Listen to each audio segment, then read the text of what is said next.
इसका मतलब यही है कि सड़कों पे लड़ो और सुप्रीम कोर्ट से भिड़ो। ये जो रिजर्वेशन है समाज की बैकवर्डनेस की वजह से मिला है। ब्राह्मण बनिया ठाकुर इनकी जनगणना जरूर होनी चाहिए, बाकी की करो ना करो, केवल ब्राह्मण बनिया ठाकुर की जनगणना करो, इस देश की आधी समस्याएं दूर हो जाएंगी। 21 तारीख को मेरा सब लोगों से निवेदन है कि शांतिपूर्ण तरीके से जहाँ जहाँ अपनी ताकत दिखा सकते हैं दिखाइए। नहीं, वो ये क्यों नहीं कहते कि जो सुप्रीम कोर्ट के जजमेंट से पहले का आरक्षण जो है वो एज इट इज़ रहेगा। उन्होंने ये तो नहीं कहा। उन्होंने कहा क्रीमी लेयर लागू नहीं करेंगे। क्रीमी लेयर तो वैसे भी लागू नहीं कर सकते। 9 जजों की बेंच का फैसला 7 जजों की बेंच कैसे लागू करवा देगी? पर 9 जजों की बेंच को 7 जजों की बेंच कैसे ओवर रूल करेगी? ये इस मामले में 7 जजों की बेंच, 9 जजों की बेंच जो इंदिरा साहनी का फैसला है, इंदिरा साहनी का फैसला ये कहता है जो 9 जजों की बेंच थी कि शेड्यूल ट्राइब पर क्रीमी लेयर लागू नहीं हो सकता। बताएं चीफ जस्टिस, हमको बताएं कि ये 7 जजों की बेंच कैसे 9 जजों की बेंच का फैसला पलट सकती है? इसमें भी केवल एक जज ने ये फैसला, जो जजमेंट आया है उसमें एक जज का जजमेंट है कि क्रीमी लेयर लगनी चाहिए, वो जस्टिस BR गवई का, और बाकी 2 लोगों ने कनकर किया उसको। सरकार चाहती है कन्फ्यूजन और आप एक दूसरे में लट बजाओ। ये सुप्रीम कोर्ट ने 5 जजों की बेंच ने सुझाव मांगे सुप्रीम कोर्ट से, मैं इस मामले में सलाह दीजिए क्लासिफिकेशन पर, तो उन्होंने उस पर सुझाव दिए हैं और उसके सुझाव के अलावा उन्होंने 10 चीज़ें और शामिल कर ली हैं। सुझाव है, इसके खिलाफ अपील करेंगे। हमने रिट पिटीशन बनाई हुई है, हम फाइल करेंगे, इसके खिलाफ अपील करेंगे और सड़कों पर भी लड़ेंगे। मैंने तो पहले ही नहीं कहा था, हम सड़कों पर भी लड़ेंगे और कोर्ट में भी लड़ेंगे। वर्गीकरण का मामला है तो आप लोग कह रहे हैं आरक्षण खत्म हो जाएगा, तो वो कैसे खत्म होगा सर? देखिए, ऐसा है कि पहली बात तो ये कि मोदी जी ने जो कहा कि डॉक्टर अंबेडकर का जो रिजर्वेशन था वो ऐसे ही रहेगा, तो डॉक्टर अंबेडकर के रिजर्वेशन में क्या वर्गीकरण था? उन्हें आरक्षण नहीं मिलना चाहिए। आपको ये समझना है कि आरक्षण एक ग्रुप को मिला है, एक समूह को मिला है, और जो व्यक्ति तरक्की कर गया वो अकेला इंडिविजुअल व्यक्ति है। क्या अगर Ashok Bharti IAS officer, engineering service का ऑफिसर बन गया तो क्या पूरा का पूरा शेड्यूल कास्ट इंजीनियरिंग सर्विस में चला गया? मेरे को जवाब दीजिए। अगर मान लीजिए राम कुमार अगर पार्लियामेंट में चला गया तो क्या पूरा का पूरा शेड्यूल कास्ट पार्लियामेंट का मेंबर बन गया? ये बात समझनी है हमें कि ये जो रिजर्वेशन है समाज की बैकवर्डनेस की वजह से मिला है, व्यक्ति की बैकवर्डनेस की वजह से नहीं मिला है। अमीर होने की योजना आरक्षण जो है, नहीं, वो तो लोग अपना नैरेटिव चला रहे हैं और आप नैरेटिव में फंस रहे हैं। कांग्रेस का कोई स्टैंड क्लियर नहीं, मुझे लगता है कि बहुत सारे लोगों को अभी 565 पेज का डॉक्यूमेंट है, उन्होंने पढ़ा नहीं है। हमारे जैसे लोगों ने रात काले नहीं करते हैं, क्योंकि हमारे तो समाज का हित है, इसलिए हम रात को बैठकर अपने अपने सारे काले किए हमने। ठीक है, अगर हमारे समाज का हित नहीं तो शायद हम भी ना पढ़ते। तो इसलिए मैं समझता हूँ जिनके समाज का हित है उन्होंने पढ़ा है, वो सड़कों पर हैं। जातियों के बीच में आपसी जो है अदावत चलती रहती है मुद्दों को लेकर, तो ये चुनाव खत्म हो जाएगा, ये मुद्दा भी खत्म कर देंगे वो लोग। आपका कहने का मतलब है कि चुनावी मुद्दा एकदम चुनावी मुद्दा है। ये भारतीय जनता पार्टी की सरकार चुनावी मुद्दे के बिना कुछ नहीं करती। आर्गुमेंट फरवरी में हो गए, अगस्त में फैसला इसलिए दे रहे हैं क्योंकि चुनाव होने वाला, चुनाव कल डिक्लेयर हो गया ना हरियाणा में। ये कॉन्स्टिट्यूशन के एकदम खिलाफ है। इसका मतलब यही है कि सड़कों पे लड़ो और सुप्रीम कोर्ट से भिड़ो। क्या अपॉइंटमेंट चमार करते हैं? क्या अपॉइंटमेंट वाल्मीकि करते हैं? क्या अपॉइंटमेंट दूसरी दलित जातियाँ करती हैं? सरकारी नौकरियों में अपॉइंटमेंट कौन करता है? क्या दलित करते हैं? सरकार करती है। अगर मान लीजिए किसी जाति को कम मिल रहा है तो सरकारें क्या भुट्टे भून रही थी? हम सरकार से यही पूछ रहे हैं कि अगर मान लीजिए हमारे वाल्मीकि भाइयों को कम मिल रहा है तो सरकार भुट्टे कहाँ भून रही थी? तब उसने क्यों नहीं देखा? हमने तो मांग की है। हम तो कह रहे हैं सरकार को इसको जजमेंट को निष्प्रभावी करे। हम तो ये कह ही रहे हैं, मांग ही रहे हैं। ये बात पूछिए, सुप्रीम कोर्ट से पूछिए ना, जाके BR गवई से पूछिए, चंद्रचूड़ से पूछिए ना, जस्टिस चंद्रचूड़ से, जस्टिस BR गवई से, जस्टिस साहब से पूछिए कि क्यों कह रहे हैं सब। आपने कहा 3 लोगों की जनगणना हो जानी चाहिए, 3 जातियों। बिल्कुल, मैं कह रहा हूँ ब्राह्मण बनिया ठाकुर इनकी जनगणना जरूर होनी चाहिए, बाकी की करो ना करो, केवल ब्राह्मण बनिया ठाकुर की जनगणना करो, इस देश की आधी समस्याएं दूर हो जाएंगी। 21 तारीख को मेरा सब लोगों से निवेदन है कि शांतिपूर्ण तरीके से जहाँ जहाँ अपनी ताकत दिखा सकते हैं दिखाइए। लेकिन 2 अप्रैल को तो खून खराबा हुआ था सर। मैं खून खराबे के खिलाफ हूँ, वायलेंस के खिलाफ हूँ। सभी लोगों से निवेदन करता हूँ कि शांतिपूर्ण तरीके से अपनी बात रखें और जो मेमोरेंडम लोगों को जाएगा वो मेमोरेंडम सरकार को दें। हिसाब से जो लोग सरकार में नहीं हैं उनको अगर हमें सरकार में लाना चाहते हैं तो प्रमुखता उनको लाने की मिलनी चाहिए। तो पहले जो रोस्टर सिस्टम था, मिसेस गांधी के समय में जो रोस्टर सिस्टम था, उसमें पहली पोजीशन शेड्यूल कास्ट को थी और चौथी पोजीशन शेड्यूल ट्राइब को थी। अब 7 positions non schedule caste, non schedule tribe को है और शेड्यूल कास्ट को पहली पोजीशन 7th है और आदिवासी को शायद 10वीं पोजीशन। तो इसका मतलब है सरकार की प्रायोरिटी शेड्यूल कास्ट और शेड्यूल ट्राइब को रिक्रूट करने की है नहीं। अगर हमारा मानना यह है कि सरकार अगर शेड्यूल कास्ट शेड्यूल ट्राइब को रिक्रूट करना चाहती है, ओबीसी को रिक्रूट करना चाहती है जिनका कोटा भरा नहीं है, तो why don't you put on number 1 and number 2 number 3? Why you are putting them in the last? इसका मतलब है कि आपकी इंटेंशन नहीं है। तो this is why we are telling the government has no intention.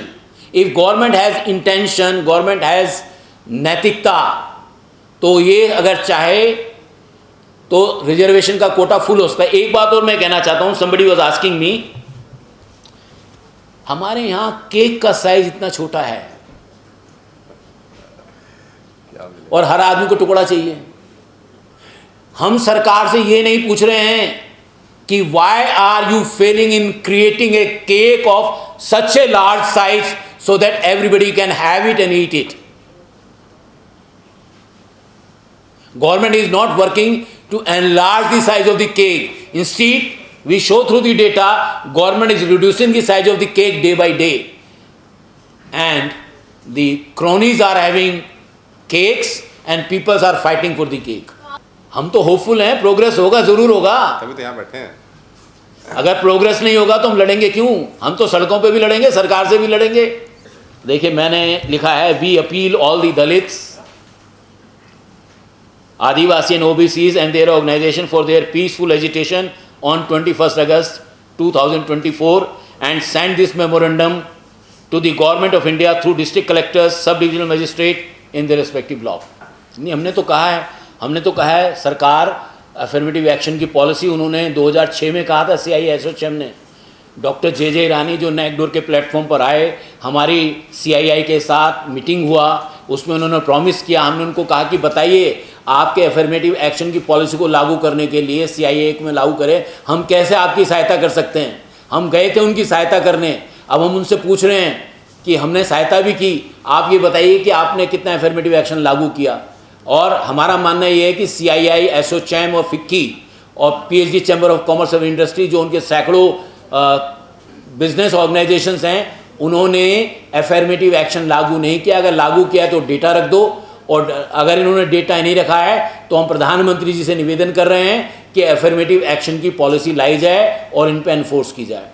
कि सरकार ये बताए, हर शेड्यूल कास्ट की जात का डेटा सरकार के पास है, हर OBC समाज के रिजर्व कैटेगरी के व्यक्ति की जात का डेटा उसके पास है, हर शेड्यूल ट्राइब का डेटा उसके पास है। सरकार मुंह क्यों छुपा रही है वो डाटा देने से, हम ये कहना चाहते हैं। और सरकार अगर वो डेटा नहीं दे सकती तो ये जजमेंट को निरस्त करे। दलित आंदोलन में लोगों ने डेटा का अध्ययन नहीं किया है, और चूंकि नैकडोर एक साइंटिफिक प्रिंसिपल्स पे काम करने वाला ऑर्गेनाइजेशन है, हमने बहुत सारे डेटा आपके आने से पहले प्रेजेंट किए थे। हमने बताया था कि कैसे कौन कौन सी 2 बड़ी जातियां हैं। जो एक बड़ी जाति है उसकी आबादी करीब 6.25 करोड़ है, जो चमार, रविदासी, अलग अलग नाम से जानी जाती है, ठीक है। एक वाल्मीकि, मेहता, चिकलियान, अरुंधतियार, वो करीब जो है 54 लाख के, वो जो करीब 84 लाख के आसपास सारे देश में उनकी आबादी है।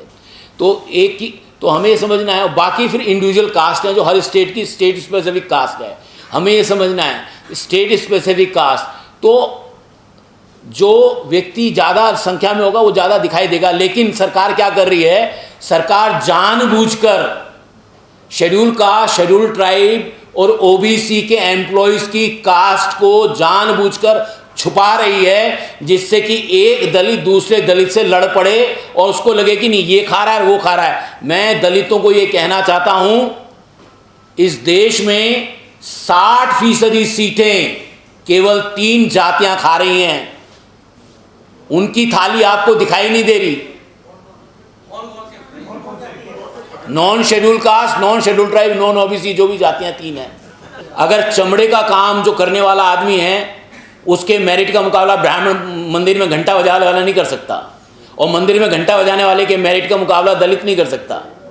हमें समझना है। तो इसलिए हमें ये समझना है कि जो भी कोई व्यक्ति काम करता है, काम का मान सम्मान और उसका मानदेय बराबर होना चाहिए। तो मेरिट का मुकाबला, मेरिट केवल नंबर से मेरिट नहीं होती है, मेरिट स्किल होता है, मेरिट कौशल होता है, और मेरिट का जो स्किल और कौशल है वो काम करने से आता है, नंबर से नहीं आता है। I was a engineering student. मैं उनको शुभकामनाएं देना चाहता हूं कि ये जो जजमेंट मैंने बताया, सरकार सॉलिसिटर जनरल और सुप्रीम कोर्ट के साथ मिलकर रिजर्वेशन को ख़त्म करने का प्लान बना रही है। ये जजमेंट रिजर्वेशन ख़त्म करने का प्लान है। मेरा मानना ये है कि हमारा इसमें रिस्पॉन्स ये है, हम ये चाहते हैं कि शेड्यूल कास्ट की तमाम जातियों को और देश की तमाम जातियों को, केवल शेड्यूल कास्ट की बात नहीं कर रहा हूँ मैं, हम ये कह रहे हैं इस देश में आरक्षण की व्यवस्था प्रोपोर्शनेट पॉपुलेशन के आधार पर होनी चाहिए। प्रोपोर्शनेट पॉपुलेशन का मतलब ये है कि ब्राह्मण की आबादी अगर 5% है, 10% है, तो उसको 5-10% सीटें ही मिलनी चाहिए, उससे 1% भी सीट ज़्यादा नहीं मिलनी चाहिए। अगर ठाकुर की आबादी 8-10% है, उसको उतनी ही सीटें मिलनी चाहिए, उससे कोई ज़्यादा सीट नहीं मिलनी चाहिए। अगर चमारों की आबादी 28% है शेड्यूल कास्ट का, तो उनको 28% सीटें मिलनी चाहिए। तो हमारा मानना ये है कि लोगों के बीच में तनाव को रोकने के लिए हमें पॉपुलेशन प्रोपोर्शनेट रिजर्वेशन का सिस्टम लाना चाहिए। और अगर बहुत सारे लोग ये कह सकते हैं, क्योंकि अब इस देश में हर जाति आरक्षण चाहती है, इसमें ब्राह्मण भी आरक्षण चाहते हैं, ठाकुर भी आरक्षण चाहते हैं, बनिया भी आरक्षण चाहते हैं, जैन भी चाहते हैं, मुस्लिम भी चाहते हैं, ईसाई भी चाहते हैं, सब आरक्षण चाहते हैं। तो हमारा मानना ये है कि देश की जितनी भी पब्लिक सेक्टर की जॉब्स हैं उनको पॉपुलेशन प्रोपोर्शनेट रिजर्वेशन कर दीजिए आप। सरकार बताए कि नहीं, आप तो नहीं बताएंगे ना, सुनिए ना मेरी बात। सरकार डेटा छिपा रही है, हमने साबित किया है, हमने दिखाया कि जो है 60% सीटों पर non schedule caste, non schedule tribe, non OBC है। तो सरकार के पास जो जिन सीटों पे schedule caste, schedule tribe, OBC है, उनका तो कास्ट का डेटा दे दो हमें, इंडिविजुअल कास्ट का डेटा दे दो हमें, क्यों नहीं देते आप? हम तो यही कह रहे हैं ना। अगर सरकार बताए कि उसके पास डेटा नहीं है, डीओपीटी के सेक्रेटरी बताएं कि उसके पास डेटा नहीं है। इस देश में the most inefficient officer if ever had been, that person had been in the Department of Personnel and Training, and it is the Secretary of the Department of Personnel and Training who has been the most inefficient, who has violated all the government principles in implementing the reservation policy. नहीं, मेरे को नहीं पूछे, that is not my, नहीं, this is not the issue. आप please, आप कौन से अखबार से हैं? कौन सी न्यूज एजेंसी से बताइए ना। हैं जी, आपका वो आरटीआई लगाना हमारा काम नहीं है। हमने सरकार से पूछा, सरकार दे,